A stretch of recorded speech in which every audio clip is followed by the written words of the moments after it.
Walking by Henry David Thoreau.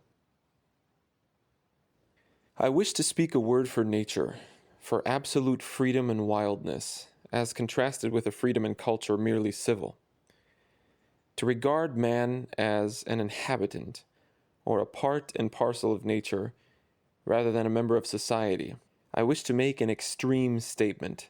If so, I may make an emphatic one, for there are enough champions of civilization, the minister and the school committee, and every one of you will take care of that. I've met with but one or two persons in the course of my life who understood the art of walking, that is, of taking walks, who had a genius, so to speak, for sauntering, which word is beautifully derived from idle people who roved about the country in the Middle Ages and asked charity under pretense of going à la Sainte Terre, to the Holy Land, till the children exclaimed, quote, "There goes a saunterer, a Holy Lander." They who never go to the Holy Land in their walks, as they pretend, are indeed mere idlers and vagabonds, but they who do go there are saunterers in the good sense, such as I mean. Some, however, would derive the word from sans terre, without land or a home, which therefore in the good sense will mean having no particular home, but equally at home everywhere. For this is the secret of successful sauntering. He who sits still in a house all the time may be the greatest vagrant of all. Footnote. Vagrant means a person without a settled home or regular employment who wanders from place to place and often begs. End footnote. But the saunterer, in the good sense, is no more vagrant than the meandering river, which is all the while sedulously seeking the shortest course to the sea. Footnote. Sedulously means in a diligent and persistent manner, with great care and effort. End footnote. But I prefer the first, which indeed is the most probable derivation. For every walk is a sort of crusade, preached by some Peter the Hermit in us, to go forth and reconquer this holy land from the hands of the infidels. It is true, we are but faint-hearted crusaders, even the walkers nowadays who undertake no persevering, never-ending enterprises. Our expeditions are but tours, and come round again at evening to the old hearth-side from which we set out. Half the walk is but retracing our steps. We should go forth on the shortest walk, perchance, in the spirit of undying adventure, never to return, prepared to send back our embalmed hearts only as relics to our desolate kingdoms. If you are ready to leave father and mother, and brother and sister, and wife and child and friends, and never see them again, if you have paid your debts, and made your will, and settled all your affairs, and are a free man, then you are ready for a walk. To come down to my own experience, my companion and I, for I sometimes have a companion, take pleasure in fancying ourselves knights of a new, or rather an old order, not equestrians or chevaliers, not ridders or riders, but walkers. A still more ancient and honorable class, I trust. The chivalric and heroic spirit which once belonged to the rider seems now to reside in, or perchance to have subsided into, the walker, not the knight, but walker errant. He is a sort of fourth estate outside of church and state and people. We have felt that we almost alone hereabouts practiced this noble art, though to tell the truth, at least if their own assertions are to be received, most of my townsmen would fain walk sometimes, as I do, but they cannot. No wealth can buy the requisite leisure, freedom, and independence, which are the capital in this profession. It comes only by the grace of God. It requires a direct dispensation from heaven to become a walker. You must be born into the family of the walkers. Ambulator nascitur non fit. Footnote. This is a Latin phrase meaning a walker is born, not made. End footnote. Some of my townsmen, it is true, can remember and have described to me some walks which they took 10 years ago, in which they were so blessed as to lose themselves for half an hour in the woods. But I know very well that they have confined themselves to the highway ever since, whatever pretensions they may make to belong to this select class. No doubt they were elevated for a moment, as by the reminiscence of a previous state of existence, when even they were foresters and outlaws. Quote, "When he came to the green wood in a merry morning, there he heard the notes small of birds merry singing. It is fair gone, said Robin, that I was last here.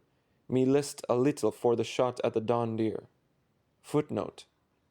This excerpt from the medieval poem Robin Hood and the Monk, features Middle English and depicts Robin Hood's return to the green wood on a merry morning. He rejoices in the bird's song and expresses a desire, me list, to hunt dawn deer, end footnote.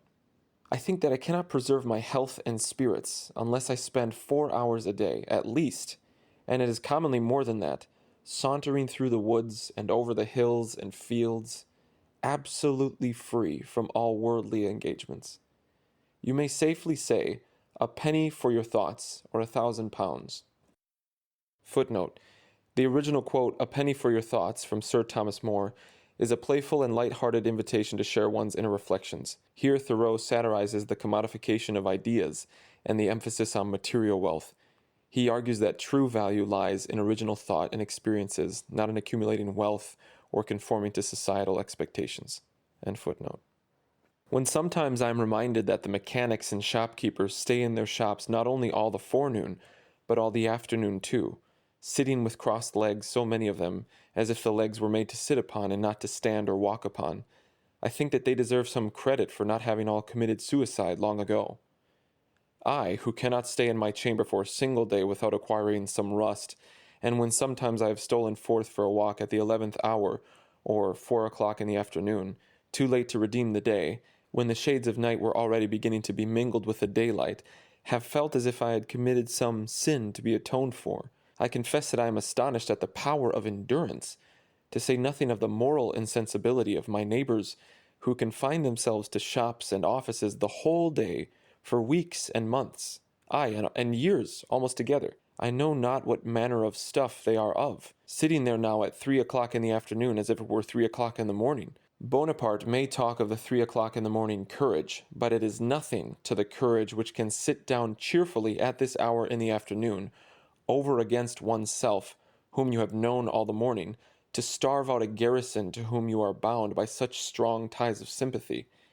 I wonder that about this time, or say between 4 and 5 o'clock in the afternoon, too late for the morning papers and too early for the evening ones, there was not a general explosion heard up and down the street, scattering a legion of antiquated and house-bred notions and whims to the four winds for an airing, and so the evil cure itself.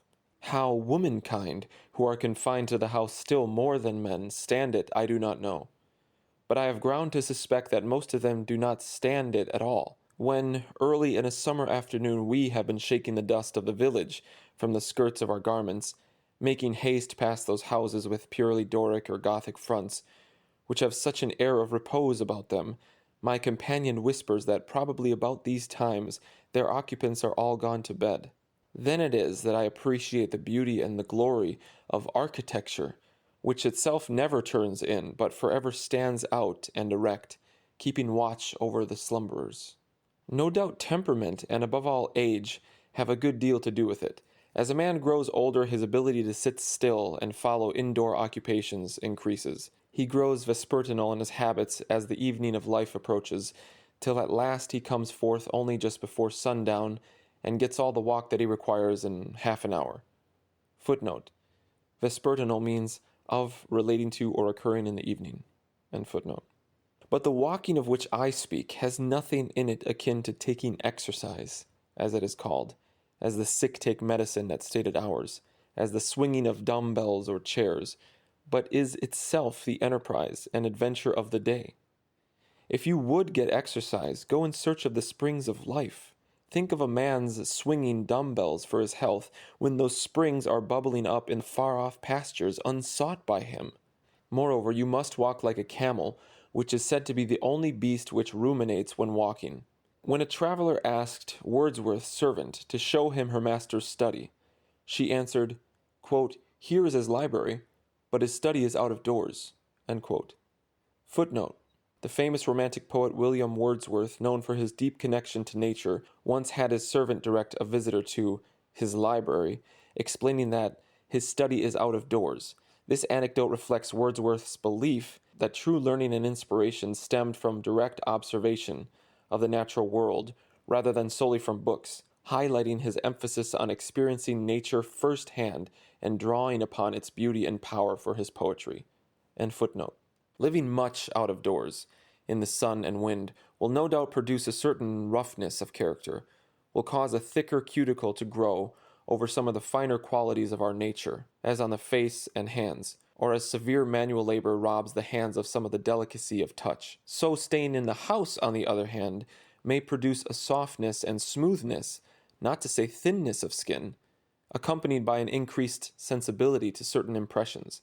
Perhaps we should be more susceptible to some influences important to our intellectual and moral growth if the sun had shone and the wind blown on us a little less, and no doubt it is a nice matter to proportion rightly the thick and thin skin.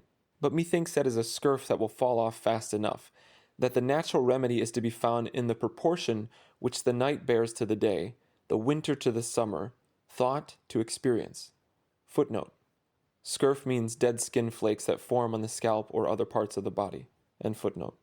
There will be so much the more air and sunshine in our thoughts. The callous palms of the laborer are conversant with finer tissues of self-respect and heroism, whose touch thrills the heart, than the languid fingers of idleness. That is mere sentimentality that lies abed by day and thinks itself white, far from the tan and callous of experience. When we walk, we naturally go to the fields and woods. What would become of us if we walked only in a garden or a mall? Even some sects of philosophers have felt the necessity of importing the woods to themselves, since they did not go to the woods. Quote, they planted groves and walks of Platanus, end quote, where they took subdiales ambulationes, in porticos open to the air. Footnote. Here Thoreau argues that by creating artificial environments like landscaped gardens with planted groves of platanus trees, also known as plane trees or sycamores, people attempt to control and possess nature rather than truly experience its wildness. The phrase subdiales ambulationes is Latin, meaning walks taken at midday or afternoon strolls. By suggesting that people took these strolls in porticos open to the air, Thoreau emphasizes the artificiality and socialized nature of these walks, which he contrasts with his own preference for solitary exploration of the wild. End footnote.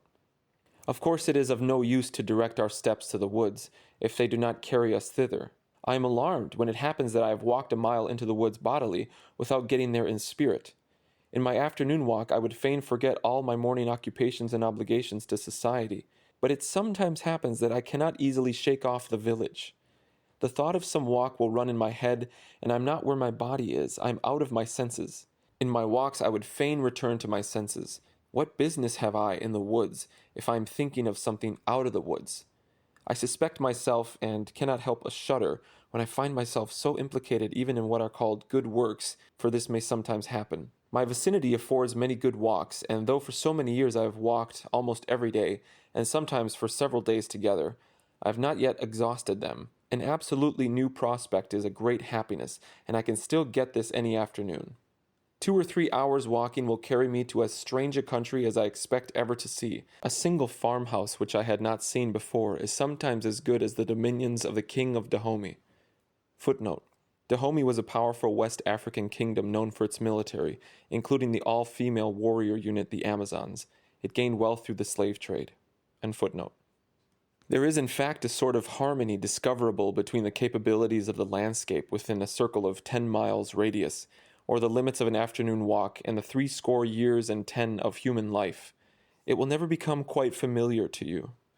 Nowadays, almost all man's improvements, so called, as the building of houses and the cutting down of the forest and of all large trees, simply deform the landscape and make it more and more tame and cheap.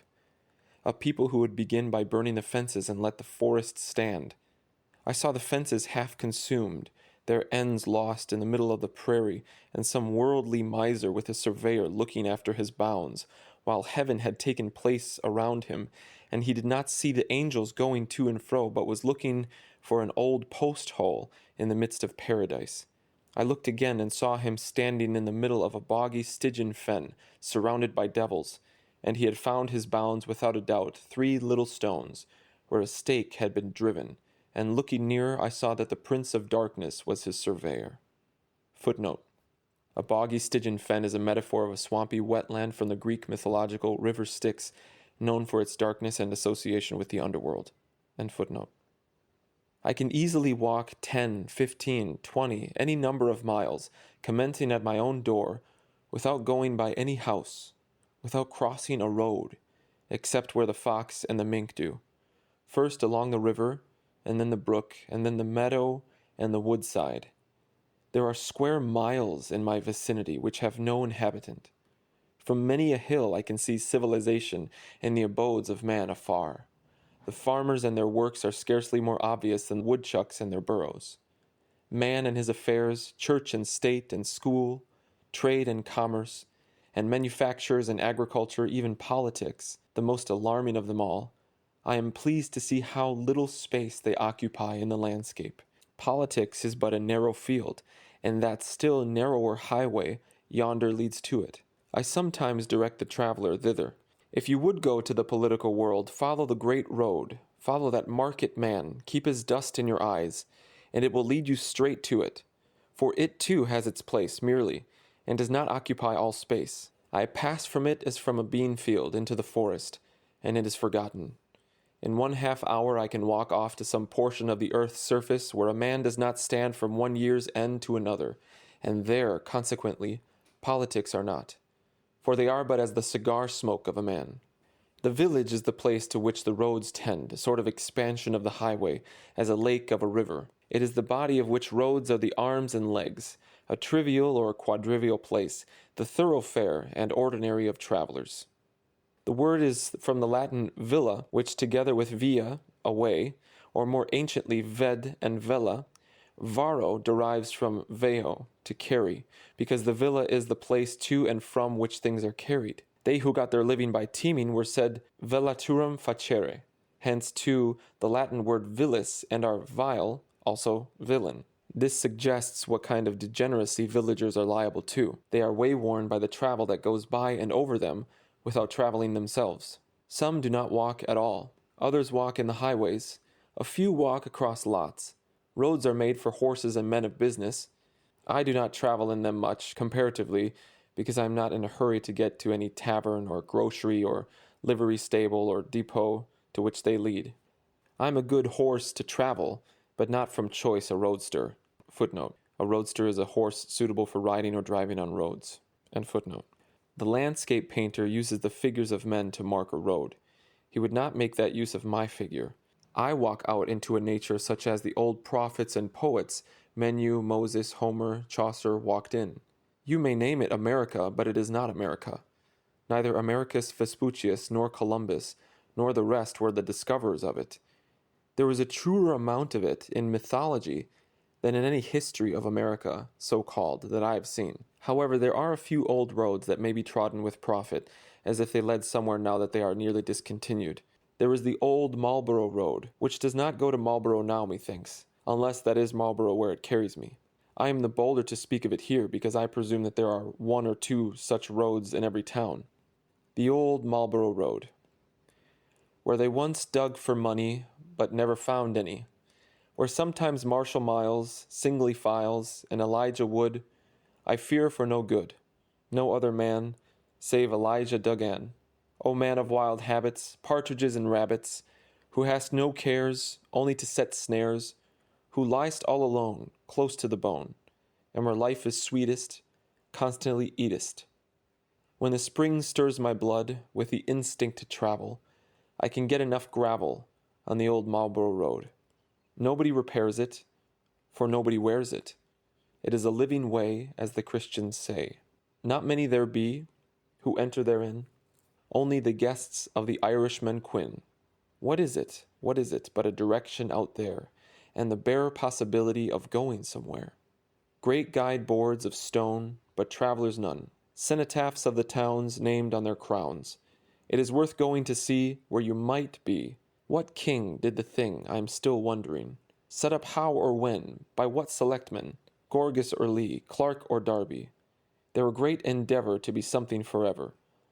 Blank tablets of stone where a traveler might groan, and in one sentence grave all that is known, which another might read.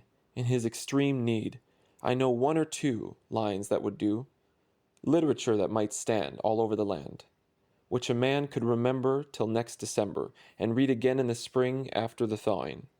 If with fancy unfurled you leave your abode, you may go round the world by the old Marlborough Road.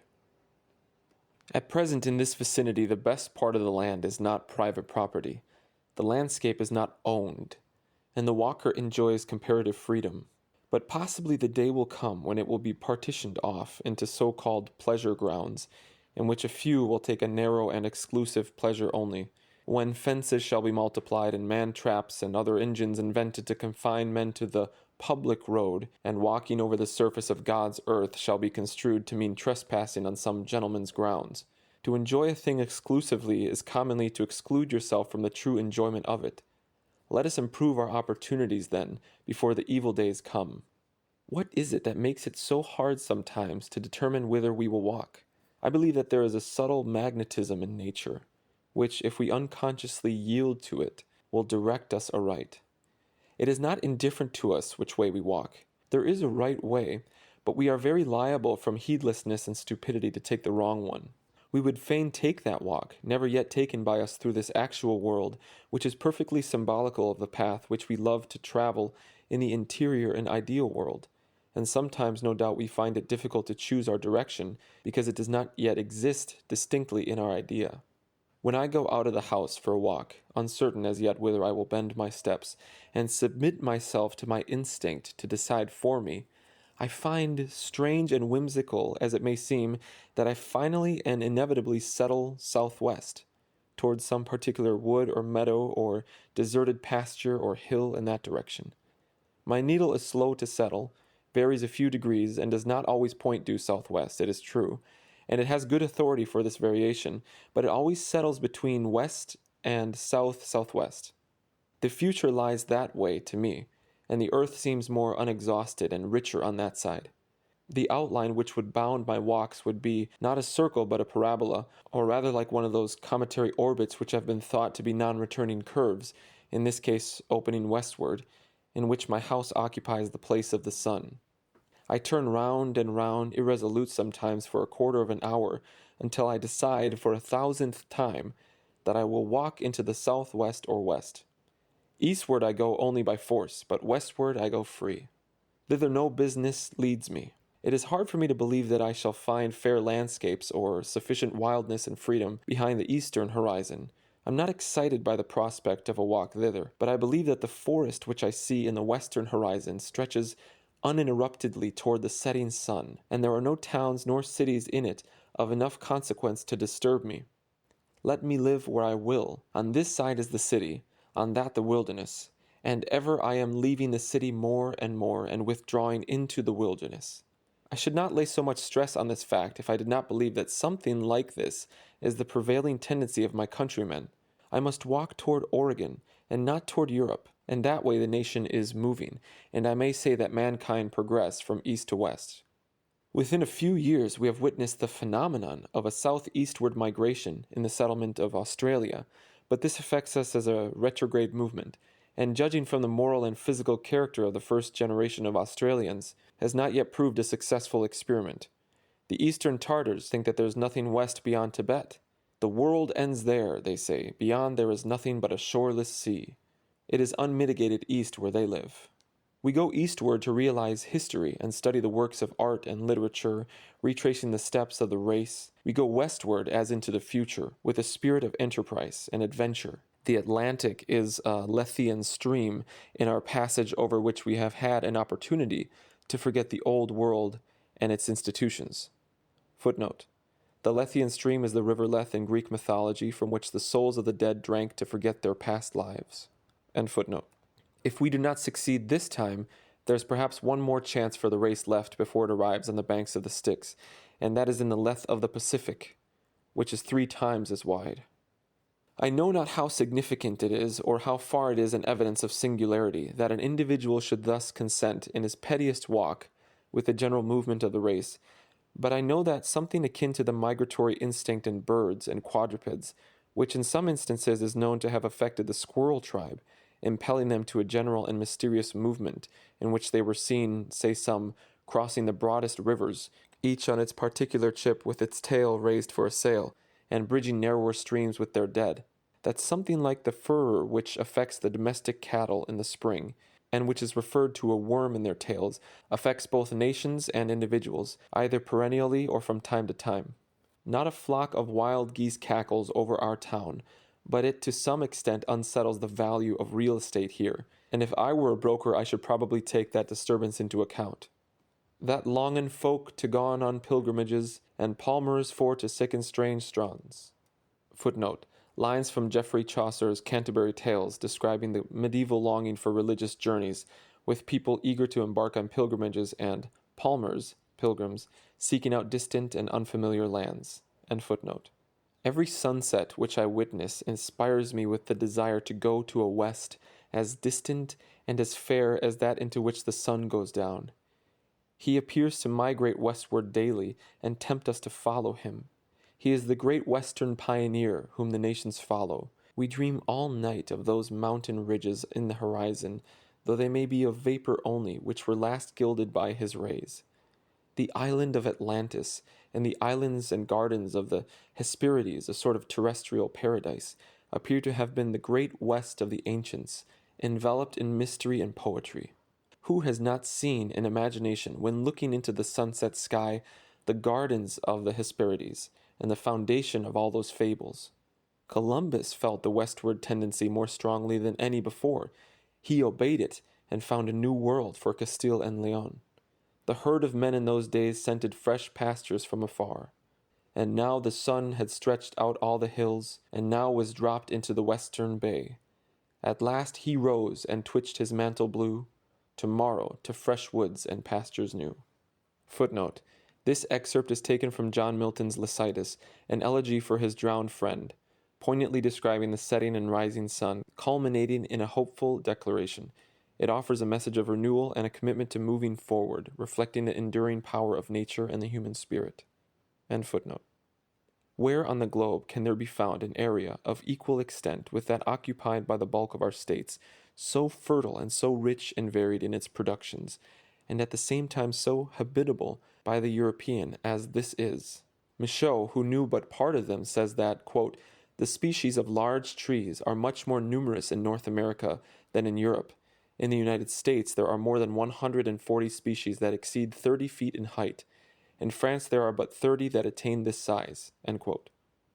Footnote. François-André Michaud, 1770 to 1855, was a French botanist renowned for his extensive research and writings on the trees of North America, particularly his landmark work, The North American Sylva. End footnote.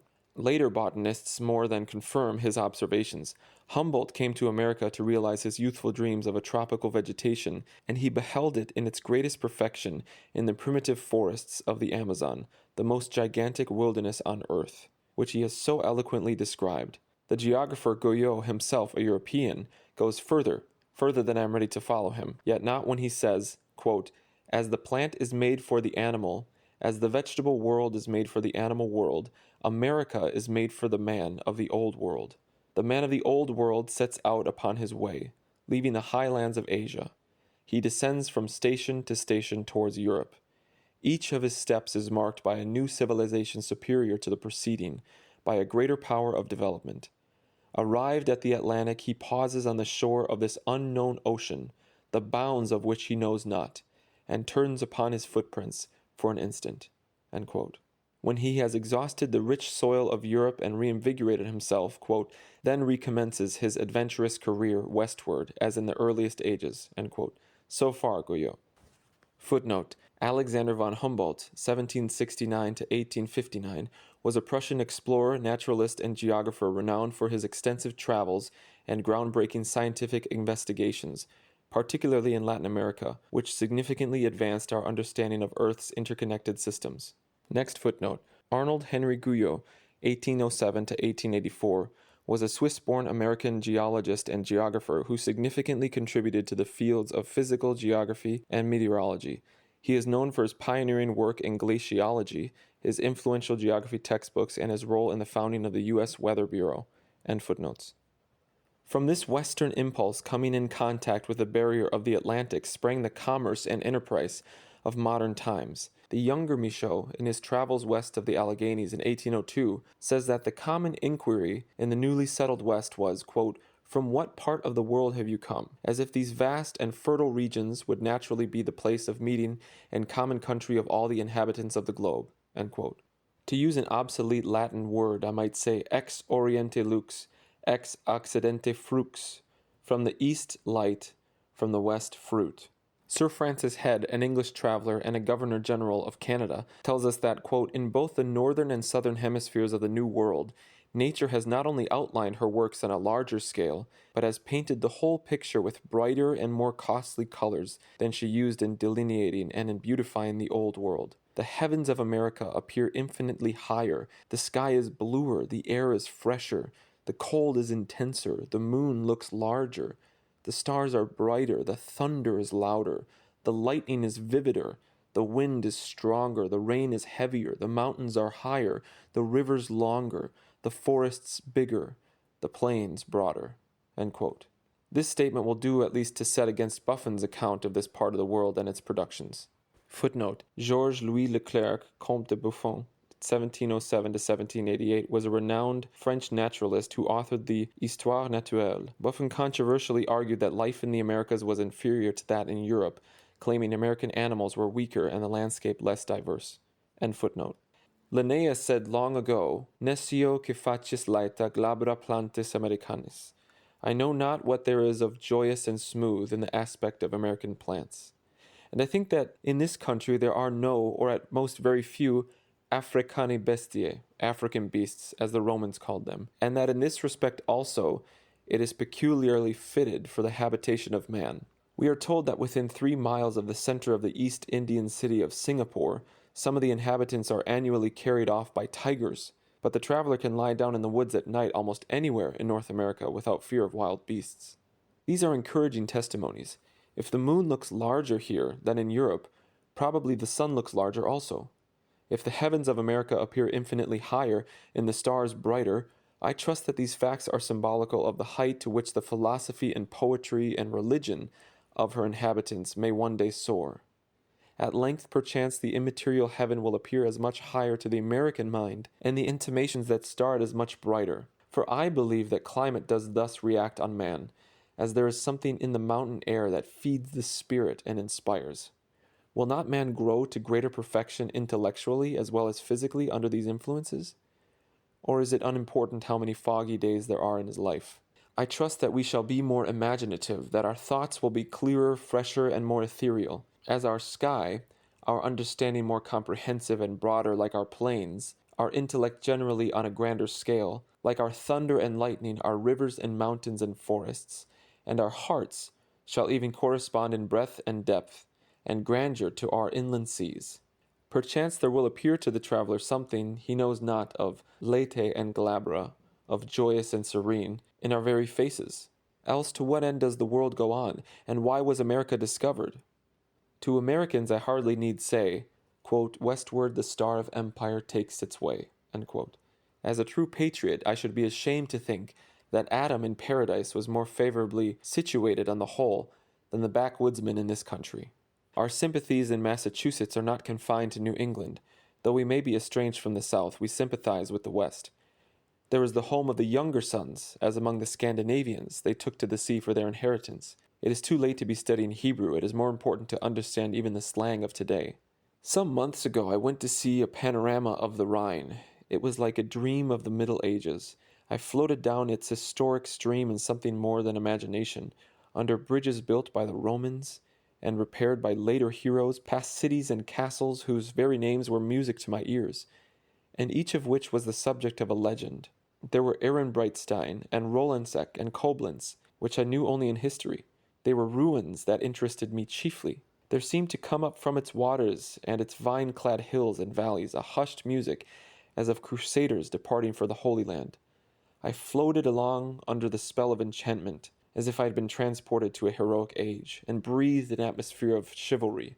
Soon after, I went to see a panorama of the Mississippi, and as I worked my way up the river in the light of today, and saw the steamboats wooding up, counted the rising cities, gazed on the fresh ruins of Nauvoo, beheld the Indians moving west across the stream, and as before I had looked up the Moselle, now looked up the Ohio and the Missouri, and heard the legends of Dubuque and of Winona's Cliff, still thinking more of the future than of the past or present, I saw that this was a Rhine stream of a different kind, that the foundations of castles were yet to be laid, and the famous bridges were yet to be thrown over the river, and I felt that this was the heroic age itself, though we know it not, for the hero is commonly the simplest and obscurest of men. The West of which I speak is but another name for the wild, and what I have been preparing to say is that in wildness is the preservation of the world. Every tree sends its fibers forth in search of the wild. The cities import it at any price. Men plow and sail for it. From the forest and wilderness come the tonics and barks which brace mankind. Our ancestors were savages. The story of Romulus and Remus being suckled by a wolf is not a meaningless fable. The founders of every state which has risen to eminence have drawn their nourishment and vigor from a similar wild source. It was because the children of the empire were not suckled by the wolf that they were conquered and displaced by the children of the northern forests, who were. I believe in the forest, and in the meadow, and in the night in which the corn grows. We require an infusion of hemlock spruce or arbor vitae in our tea. There is a difference between eating and drinking for strength and for mere gluttony. The Hottentots eagerly devour the marrow of the kudu and other antelopes raw as a matter of course. Footnote. Now considered a derogatory term, the Hottentots were a nomadic indigenous people of southern Africa, now referred to as the Khoisan people. End footnote. Some of our northern Indians eat raw the marrow of the Arctic reindeer, as well as various other parts, including the summits of the antlers, as long as they are soft. And herein perchance they have stolen a march on the cooks of Paris. They get what usually goes to feed the fire. This is probably better than stall-fed beef and slaughterhouse pork to make a man of. Give me a wildness whose glance no civilization can endure, as if we lived on the marrow of kudus devoured raw. There are some intervals which border the strain of the wood thrush, to which I would migrate, wild lands where no settler has squatted, to which methinks I am already acclimated. The African hunter Cumming tells us that the skin of the eland, as well as that of most other antelopes just killed, emits the most delicious perfume of trees and grass. Footnote. Gordon Cumming, 1820 to 1866, was a Scottish hunter and explorer, famous for his hunting expeditions in southern Africa, as documented in his book, The Hunter's Life in South Africa. End footnote. I would have every man so much like a wild antelope, so much a part and parcel of nature that his very person should thus sweetly advertise our senses of his presence, and remind us of those parts of nature which he most haunts. I feel no disposition to be satirical when the trapper's coat emits the odor of musquash even. It is a sweeter scent to me than that which commonly exhales from the merchant's or the scholar's garments. Footnote. Musquash is another term for muskrat. End footnote. When I go into their wardrobes and handle their vestments, I am reminded of no grassy plains and flowery meads, which they have frequented, but of dusty merchants' exchanges and libraries rather. A tanned skin is something more than respectable, and perhaps olive is a fitter color than white for a man, a denizen of the woods. The pale white man! I do not wonder that the African pitied him. Darwin the naturalist says, quote, "A white man bathing by the side of a Tahitian was like a plant bleached by the gardener's art, compared with a fine, dark green one growing vigorously in the open fields." End quote. Ben Jonson exclaims, quote, "How near to good is what is fair," end quote. So I would say, quote, "How near to good is what is wild," end quote. Life consists with wildness. The most alive is the wildest. Not yet subdued to man, its presence refreshes him. One who pressed forward incessantly and never rested from his labors, who grew fast and made infinite demands on life, would always find himself in a new country or wilderness and surrounded by the raw material of life. He would be climbing over the prostrate stems of primitive forest trees.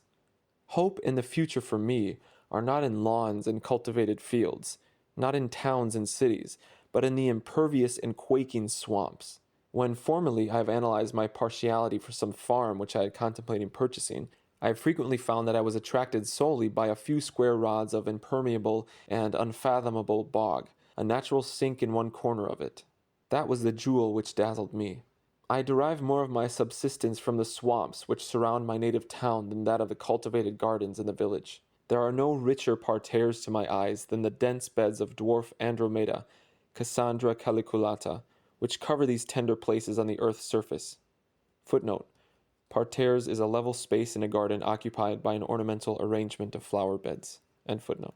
Botany cannot go farther than tell me the names of the shrubs which grow there: the high blueberry, panicled andromeda, lambkill, azalea, and rhodora, all standing in the quaking sphagnum. Footnote. Sphagnum is a large moss that usually grows in wet areas, such as bogs, and becomes compacted with other plant matter to form peat. End footnote. I often think that I should like to have my house front on this mass of dull red bushes, omitting other flower pots and borders, transplanted spruce and trim box, even graveled walks, to have this fertile spot under my windows, not a few imported barrelfuls of soil, only to cover the sand which was thrown out in digging the cellar. Why not put my house, my parlor, behind this plot, instead of behind that meager assemblage of curiosities, that poor apology for a nature and art which I call my front yard? It is an effort to clear up and make a decent appearance when the carpenter and mason have departed, though done as much for the passer-by as the dweller within. The most tasteful front yard fence was never an agreeable object of study to me. The most elaborate ornaments, acorn tops, or what not, soon wearied and disgusted me. Bring your sills up to the very edge of the swamp. Then, though it may not be the best place for a dry cellar, so that there be no access on that side to citizens. Front yards are not made to walk in, but at most through, and you could go in the back way. Yes, though you may think me perverse, if it were proposed to me to dwell in the neighborhood of the most beautiful garden that ever human art contrived, or else of a dismal swamp, I should certainly decide for the swamp. How vain, then, have been all your labors, citizens, for me! My spirits infallibly rise in proportion to the outward dreariness. Give me the ocean, the desert, or the wilderness. In the desert, pure air and solitude compensate for want of moisture and fertility. The traveler Burton says of it, quote, "Your morale improves. You become frank and cordial, hospitable and single-minded. In the desert, spirituous liquors excite only disgust. There is a keen enjoyment in a mere animal existence." End quote. Footnote. Sir Richard Francis Burton, 1821 to 1890, was a renowned British explorer, geographer, and writer, famous for his extensive travels in the Middle East, Africa, and Asia, including his groundbreaking journey to Mecca, documented in The Pilgrimage to Al-Madinah and Mecca. End footnote. They who have been traveling long on the steppes of Tartary say, quote, "On re-entering cultivated lands, the agitation, perplexity, and turmoil of civilization oppressed and suffocated us. The air seemed to fail us, and we felt every moment as if about to die of asphyxia." End quote. When I would recreate myself, I seek the darkest wood, the thickest and most interminable, and to the citizen, most dismal swamp. I enter a swamp as a sacred place, a sanctum sanctorum. There is the strength, the marrow of nature. The wild wood covers the virgin mold, and the same soil is good for men and for trees. A man's health requires as many acres of meadow to his prospect as his farm does loads of muck. There are the strong meats on which he feeds. A town is saved not more by the righteous men in it than by the woods and swamps that surround it. A township where one primitive forest waves above while another primitive forest rots below.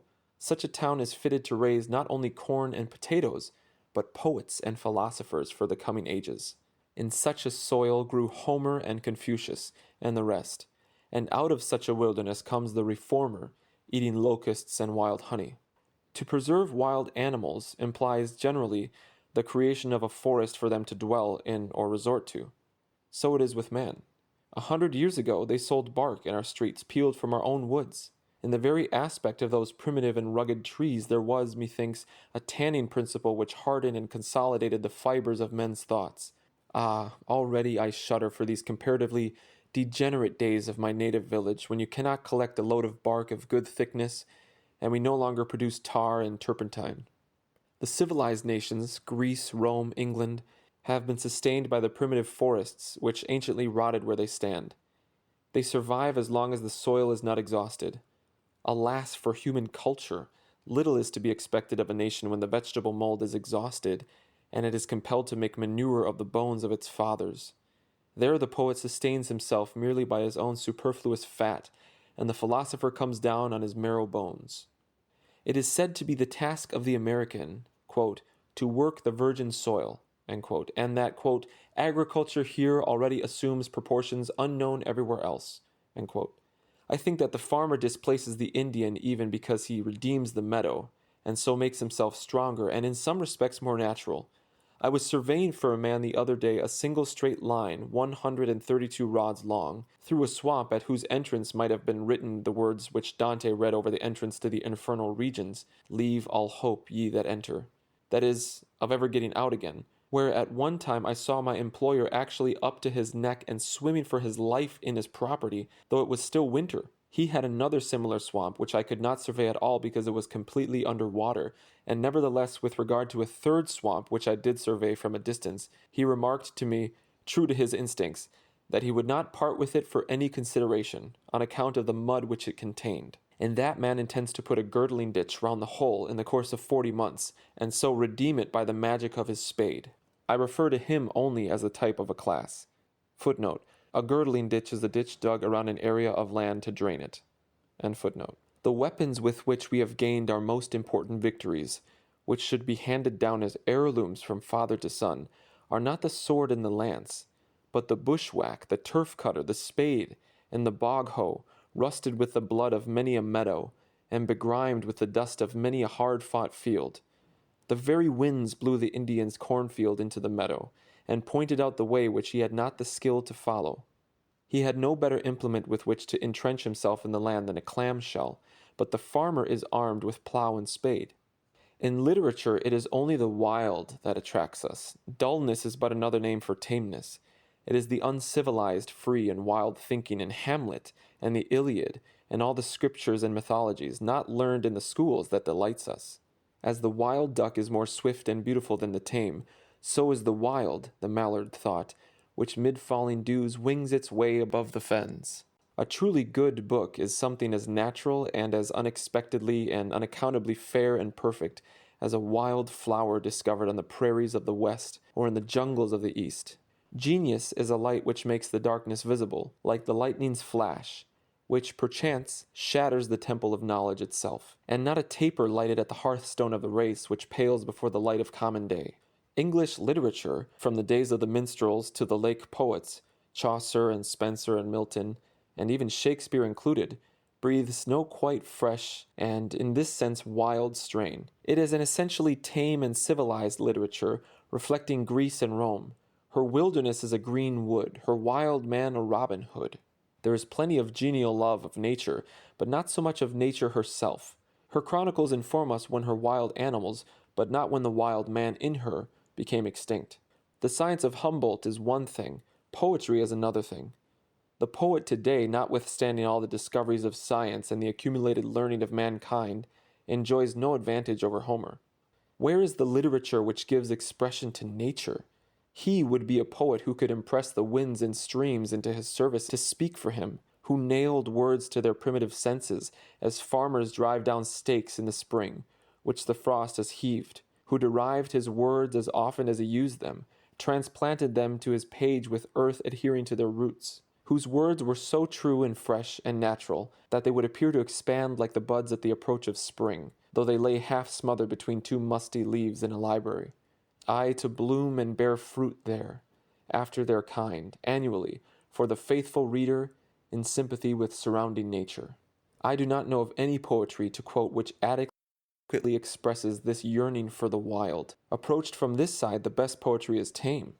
I do not know where to find any literature, ancient or modern, any account which contents me of that nature with which even I am acquainted. You will perceive that I demand something which no Augustan or Elizabethan age, which no culture, in short, can give.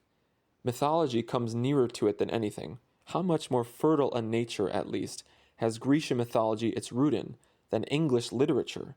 Mythology is the crop which the old world bore before its soil was exhausted, before the fancy and imagination were affected with blight, and which it still bears, wherever its pristine vigor is unabated. All other literatures endure only as the elms which overshadow our houses.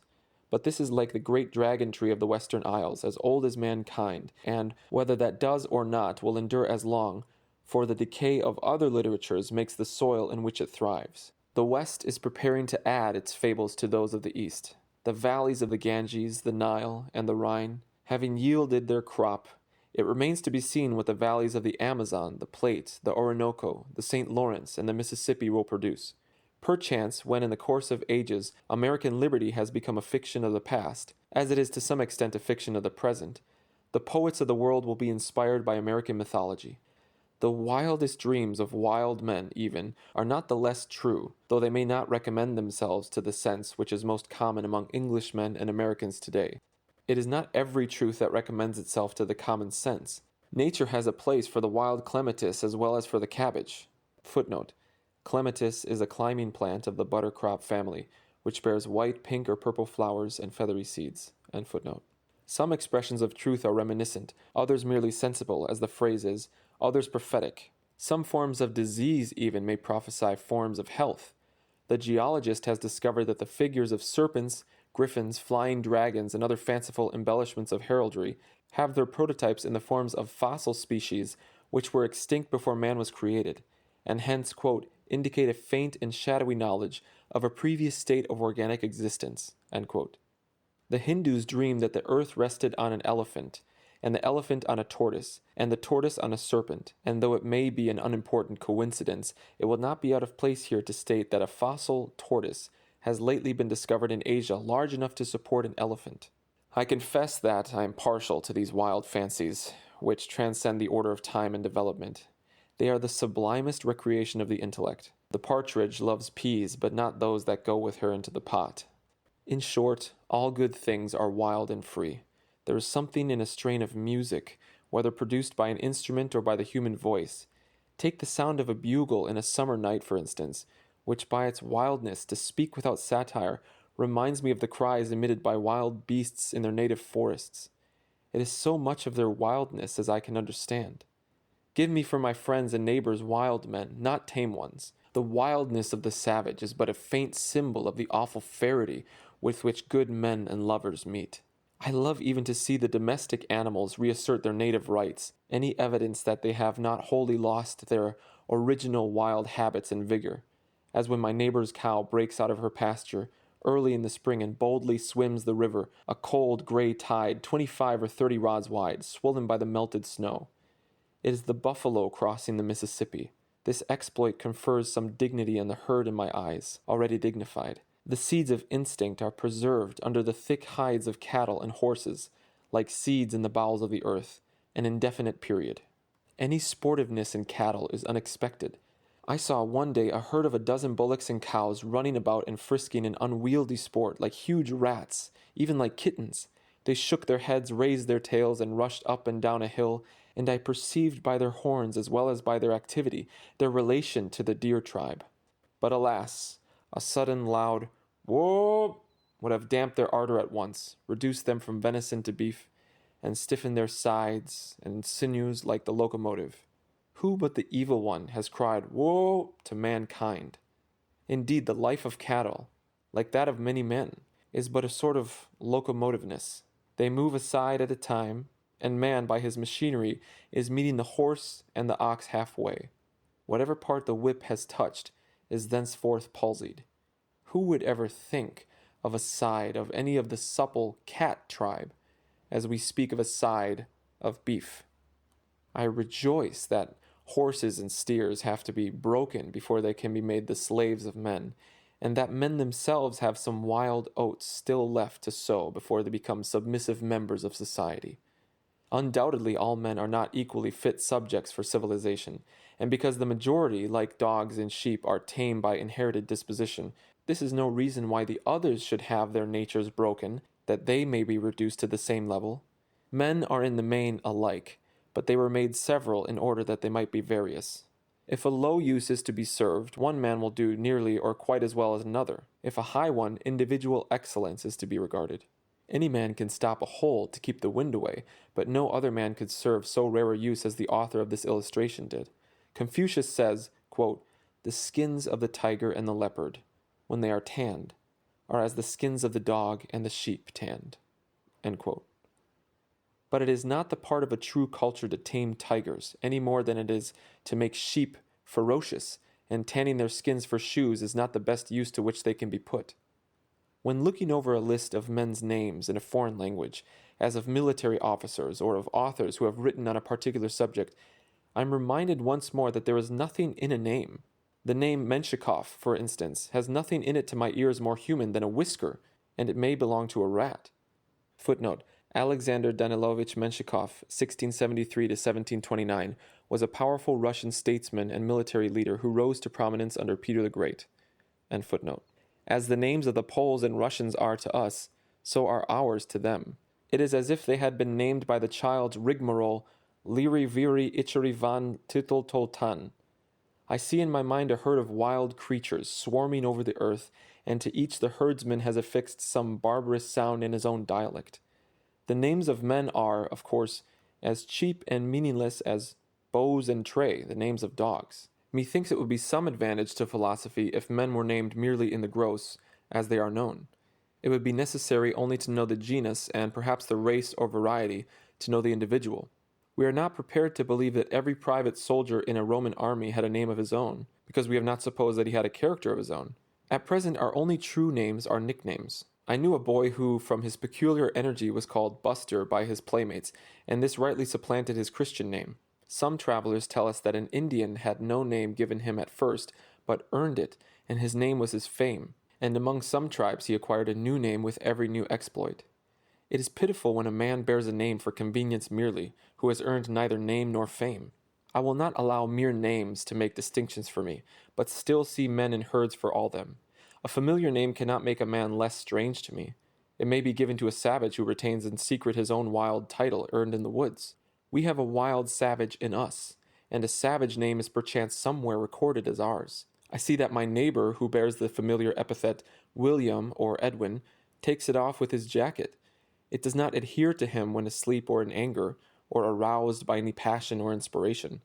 I seem to hear pronounced by some of his kin at such a time his original wild name in some jaw-breaking or else melodious tongue. Here is this vast, savage, hovering mother of ours, nature, lying all around, with such beauty and such affection for her children as the leopard, and yet we are so early weaned from her breast to society, to that culture which is exclusively an interaction of man on man, a sort of breeding in, which produces at most a merely English nobility, a civilization destined to have a speedy limit. In society, in the best institutions of men, it is easy to detect a certain precocity. When we should still be growing children, we are already little men. Give me a culture which imports much muck from the meadows and deepens the soil, not that which trusts to heating manures and improved implements and modes of culture only. Many a poor, sore-eyed student that I have heard of would grow faster both intellectually and physically if, instead of sitting up so very late, he honestly slumbered a fool's allowance. There may be an excess even of informing light. Niepce, a Frenchman, discovered, quote, actinism, end quote, that powers in the sun's rays which produces a chemical effect that granite rocks and stone structures and statues of metal, quote, are all alike destructively acted upon during the hours of sunshine, and, but for provisions of nature no less wonderful, would soon perish under the delicate touch of the most subtle of the agencies of the universe, end quote. But he observed that, quote, those bodies which underwent this change during the daylight possessed the power of restoring themselves to their original conditions during the hours of night, when this excitement was no longer influencing them, end quote. Hence it has been inferred that, quote, the hours of darkness are as necessary to the inorganic creation as we know night and sleep are to the organic kingdom, end quote. Not even does the moon shine every night, but gives place to darkness. I would not have every man nor every part of a man cultivated, any more than I would have every acre of earth cultivated. Part will be tillage, but the greater part will be meadow and forest, not only serving an immediate use, but preparing a mold against a distant future, by the annual decay of the vegetation which it supports. There are other letters for the child to learn than those which Cadmus invented. The Spaniards have a good term to express this wild and dusky knowledge, grammatica parda, tawny grammar, a kind of mother wit derived from that same leopard to which I have referred. Footnote: Cadmus was a legendary Phoenician prince in Greek mythology who founded the city of Thebes after slaying a dragon and sowing its teeth in the ground. He is also credited with introducing the Phoenician alphabet to Greece. End footnote. We have heard of a society for the diffusion of useful knowledge. It is said that knowledge is power, and the like. Methinks there is equal need of a society for the diffusion of useful ignorance, what we will call beautiful knowledge, a knowledge useful in a higher sense. For what is most of our boasted so-called knowledge but a conceit that we know something, which robs us of the advantage of our actual ignorance. What we call knowledge is often our positive ignorance, ignorance our negative knowledge. By long years of patient industry and reading of the newspapers, for what are the libraries of science but files of newspapers, a man accumulates a myriad facts, lays them up in his memory, and then when in some spring of his life he saunters abroad into the great fields of thought, he, as it were, goes to grass like a horse, and leaves all his harness behind in the stable. I would say to the Society for the Diffusion of Useful Knowledge, sometimes, go to grass. You have eaten hay long enough. The spring has come with its green crop. The very cows are driven to their country pastures before the end of May, though I have heard of one unnatural farmer who kept his cow in the barn and fed her on hay all year round. So, frequently, the Society for the Diffusion of Useful Knowledge treats its cattle. A man's ignorance sometimes is not only useful, but beautiful, while his knowledge, so-called, is oftentimes worse than useless, besides being ugly. Which is the best man to deal with? He who knows nothing about a subject, and, what is extremely rare, knows that he knows nothing, or he who really knows something about it but thinks that he knows all? My desire for knowledge is intermittent, but my desire to bathe my head in atmospheres unknown to my feet is perennial and constant. The highest that we can attain to is not knowledge, but sympathy with intelligence. I do not know that this higher knowledge amounts to anything more definite than a novel and grand surprise on a sudden revelation of the insufficiency of all that we called knowledge before, a discovery that there are more things in heaven and earth than are dreamed of in our philosophy. It is the lighting up of the mist by the sun. Man cannot know in any higher sense than this, any more than he can look serenely and with impunity in the face of the sun. Hos tinun okainen noesis. You will not perceive that as perceiving a particular thing, say the Chaldean oracles. Footnote. The Chaldean oracles are a collection of fragmented texts from late antiquity attributed to Julian the Chaldean and Julian the Thergist, blending Neoplatonic philosophy, Chaldean astrology, and other mystical traditions. End footnote. There's something servile in the habit of seeking after a law which we may obey. We may study the laws of matter at and for our convenience, but a successful life knows no law. It is an unfortunate discovery, certainly, that of a law which binds us where we did not know before that we were bound. Live free, child of the mist, and with respect to knowledge we are all children of the mist. The man who takes the liberty to live is superior to all the laws, by virtue of his relation to the lawmaker. That is active duty, says the Vishnu Purana, which is not for our bondage. That is knowledge which is for our liberation. All other duty is good only unto weariness. All other knowledge is only the cleverness of an artist. It is remarkable how few events or crises there are in our histories, how little exercised we have been in our minds, how few experiences we have had. I would fain be assured that I am growing apace and rankly, though my very growth disturb this dull equanimity, though it be with struggle through long, dark, muggy nights or seasons of gloom. Footnote. Apace means swiftly or quickly, rankly means completely or extremely. End footnotes. It would be well if all our lives were a divine tragedy even, instead of this trivial comedy or farce. Dante, Bunyan, and others appear to have been exercised in their minds more than we. They were subjected to a kind of culture such as our district schools and colleges do not contemplate. Even Mahomet, though many may scream at his name, had a good deal more to live for, aye, and to die for, than they have commonly. When, at rare intervals, some thought visits one, as perchance he is walking on a railroad, then indeed the cars go by without his hearing them. But soon, by some inexorable law, our life goes by and the cars return. Footnote. Inexorable means impossible to stop or prevent. End footnote. Gentle breeze that wanderest unseen, and bendest the thistles round Loira of storms, traveller of the windy glens, why hast thou left my ear so soon? While almost all men feel an attraction drawing them to society, few are attracted strongly to nature. In their relation to nature, men appear to me, for the most part, notwithstanding their arts, lower than the animals. It is not often a beautiful relation, as in the case of the animals. How little appreciation of the beauty of the landscape there is among us! We have to be told that the Greeks called the world cosmos, beauty or order, but we do not see clearly why they did so, and we esteem it at best only a curious philological fact. For my part, I feel that with regard to nature I live a sort of border life, on the confines of a world into which I make occasional and transient forays only, and my patriotism and allegiance to the state into whose territories I seem to retreat are those of a moss trooper. Unto a life which I call natural I would gladly follow even a will-o'-the-wisp through bogs and sloughs unimaginable, but no moon nor firefly has shown me the causeway to it. Nature is a personality so vast and universal that we have never seen one of her features. The walker in the familiar fields which stretch around my native town sometimes finds himself in another land than is described in their owner's deeds, as it were in some faraway field on the confines of the actual Concord, where her jurisdiction ceases, and the idea which the word Concord suggests ceases to be suggested. These farms which I have myself surveyed, these bounds which I have set up, appear dimly still as through a mist, but they have no chemistry to fix them. They fade from the surface of the glass, and the picture which the painter painted stands out dimly from beneath. The world with which we are commonly acquainted leaves no trace, and it will have no anniversary. I took a walk on Spaulding's farm the other afternoon. I saw the setting sun lighting up the opposite side of a stately pine wood. Its golden rays straggled into the aisles of the wood as into some noble hall. I was impressed as if some ancient and altogether admirable and shining family had settled there, in that part of the land called Concord, unknown to me, to whom the sun was servant, who had not gone into society in the village, who had not been called on. I saw their park, their pleasure ground, beyond through the wood, in Spaulding's cranberry meadow. These pines furnished them with gables as they grew. Their house was not obvious to vision. The trees grew through it. I do not know whether I heard the sounds of a suppressed hilarity or not.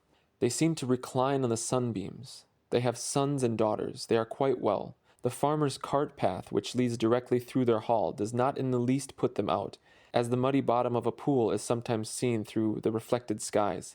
They never heard of Spaulding, and do not know that he is their neighbor, notwithstanding I heard him whistle as he drove his team through the house. Nothing can equal the serenity of their lives. Their coat of arms is simply a lichen. I saw it painted on the pines and oaks. Their attics were in the tops of the trees. They are of no politics. There was no noise of labor. I did not perceive that they were weaving or spinning. Yet I did detect, when the wind lulled and hearing was done away, the finest imaginable sweet musical hum, as of a distant hive in May, which perchance was the sound of their thinking. They had no idle thoughts, and no one without could see their work, for their industry was not as in knots and excrescences embayed. Footnote: excrescence is a distinct outgrowth on a body or plant resulting from disease or abnormality. Embayed is hindered or obstructed. End footnote. But I find it difficult to remember them. They fade irrevocably out of my mind even now while I speak and endeavor to recall them, and recollect myself. It is only after a long and serious effort to recollect my best thoughts that I become again aware of their cohabitancy. If it were not for such families as this, I think I should move out of Concord. We are accustomed to say in New England that few and fewer pigeons visit us every year. Our forests furnish no mast for them. So it would seem few and fewer thoughts visit each growing man from year to year, for the grove in our minds is laid waste, sold to feed unnecessary fires of ambition, or sent to mill, and there is scarcely a twig left for them to perch on. They no longer build nor breed with us. In some more genial season, perchance, a faint shadow flits across the landscape of the mind, cast by the wings of some thought in its vernal or autumnal migration, but looking up we are unable to detect the substance of the thought itself. Our winged thoughts are turned to poultry. They no longer soar, and they attain only to a Shanghai and Cochin China grandeur. Those great eight thoughts, those great eight men you hear of. We hug the earth. How rarely we mount. Methinks we might elevate ourselves a little more. We might climb a tree at least. I found my account in climbing a tree once. It was a tall white pine on the top of a hill, and though I got well pitched, I was well paid for it, for I discovered new mountains in the horizon which I had never seen before, so much more of the earth and the heavens. I might have walked about the foot of the tree for 60 years and 10, and yet I certainly should never have seen them. But above all, I discovered around me, it was near the end of June, on the ends of the topmost branches only, a few minute and delicate red cone-like blossoms, the fertile flower of the white pine looking heavenward. I carried straightway to the village the topmost spire, and showed it to stranger jurymen who walked the streets. For it was court week, and to farmers and lumber dealers and wood choppers and hunters, and not one had ever seen the like before, but they wondered as at a star dropped down. Tell of ancient architects finishing their works on the tops of columns as perfectly as on the lower and more visible parts. Nature has from the first expanded the minute blossoms of the forest only toward the heavens, above men's heads, unobserved by them. We see only the flowers that are under our feet in the meadows. The pines have developed their delicate blossoms on the highest twigs of the wood every summer for ages, as well over the heads of nature's red children as of her white ones, yet scarcely a farmer or hunter in the land has ever seen them. Above all, we cannot afford not to live in the present. He is blessed over all mortals who loses no moment of the passing life in remembering the past. Unless our philosophy hears the cock crow in every barnyard within our horizon, it is belated. That sound commonly reminds us that we are growing rusty and antique in our employments and habits of thought. His philosophy comes down to a more recent time than ours. There is something suggested by it that is a newer testament, the gospel according to this moment. He has not fallen astern. He has got up early and kept up early, and to be where he is to be in season, in the foremost rank of time. It is an expression of the health and soundness of nature, a brag for all the world, healthiness as of a spring burst forth, a new fountain of the muses, to celebrate this last instant of time. Where he lives no fugitive slave laws are passed. Who has not betrayed his master many times since last he heard that note? The merit of this bird's strain is in its freedom from all plaintiveness. Footnote: plaintiveness means sorrowfulness. End footnote. The singer can easily move us to tears or to laughter, but where is he who can excite in us a pure morning joy? When, in doleful dumps, breaking the awful stillness of our wooden sidewalk on a Sunday, or perchance a watcher in the house of mourning, I hear a cockerel crow far or near, I think to myself, there's one of us well, at any rate, and with a sudden gush return to my senses. We had a remarkable sunset one day last November. I was walking in a meadow, the source of a small brook, when the sun at last, just before setting after a cold gray day, reached a clear stratum in the horizon, and the softest, brightest morning sunlight fell on the dry grass, and on the stems of the trees in the opposite horizon, and on the leaves of the shrub oaks on the hillside, while our shadows stretched long over the meadow eastward, as if we were the only motes in its beams. It was such a light as we could not have imagined a moment before, and the air also was so warm and serene that nothing was wanting to make a paradise of that meadow.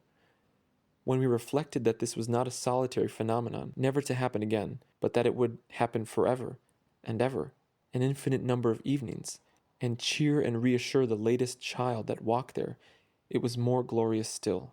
The sun sets on some retired meadow where no house is visible, with all the glory and splendor that it lavishes on cities, and perchance as it has never set before, where there is but a solitary marsh hawk to have his wings gilded by it, or only a musquash looks out from his cabin, and there is some little black-veined brook in the midst of the marsh, just beginning to meander, winding slowly round a decaying stump. We walked in so pure and bright a light, gilding the withered grass and leaves, so softly and serenely bright, I thought I had never bathed in such a golden flood without a ripple or a murmur to it. The west side of every wood and rising ground gleamed like a boundary of Elysium, and the sun on our backs seemed like a gentle herdsman driving us home at evening. So we saunter toward the Holy Land, till one day the sun shall shine more brightly than ever he has done, shall perchance shine into our minds and hearts, and light up our whole lives with a great awakening light, as warm and serene and golden as on a bankside in autumn. End of Walking by Henry David Thoreau. IMU, International Municipal University. If you're interested in purchasing the physical copy, you can click the link below. Thank you for listening.